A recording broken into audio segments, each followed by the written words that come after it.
बिस्मिल्लाहिर्रहमानिर्रहीम। अस्सलाम वालेकुम।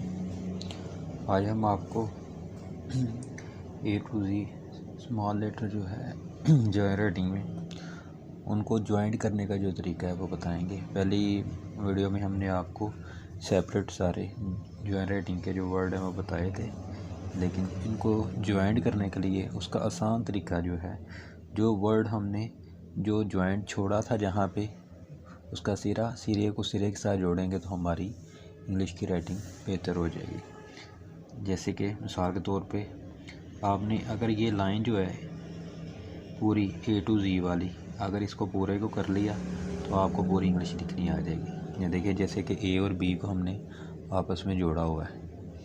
हमारे जो लफ्ज़ है यहाँ से यहाँ तक नहीं जुड़ने चाहिए, बल्कि ये जो ज्वाइंट है इसके जो है ये जो इसके सिरे हैं ये आपस में जोड़ेंगे। इसी तरह से ये सी, ये डी, इसी तरह से ये ई इसके साथ ही अटैच है।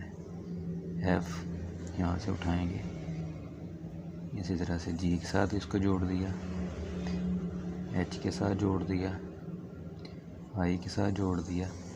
जे को हम जोड़ तो सकते हैं लेकिन उसकी खूबसूरती जो है वो बरकरार नहीं रहती, इस वजह से हमने इसको जे को सेपरेट कर देना, बल्कि अगले के साथ जोड़ देना। जे के साथ एल एम उसी के साथ जोड़ देंगे। हम देखें ये आपस में जुड़ा हुआ है, सेपरेट नहीं है। एन को भी इसी तरीके से ओ पी के साथ, ये जो पी लिखा हुआ है ज्वाइंट में ये आता है। अगर आप इसका पी ये वाला बनाएंगे ये वाला, तो ये ज्वाइंट ही नहीं हो सकता, उसकी शक्ल में फ़र्क आ जाएगा। इस वजह से ये हम इस्तेमाल नहीं करेंगे, बल्कि इसको इस्तेमाल करेंगे। इसी तरह से क्यू के साथ आर एस टी यू इसके साथ ही ज्वाइंट है। उसके बाद ये जो वी है उसको आपने सेपरेट करना है, वी को अगले के साथ जोड़ना है बजाय के पिछले के। इसी तरह से हम नीचे लिख लेते हैं वी और डब्ल्यू, इनको आपने सेपरेट कर लेना है। इनको आप अगले के साथ जोड़ सकते हैं, पहले लफ्ज़ के साथ नहीं जोड़ सकते।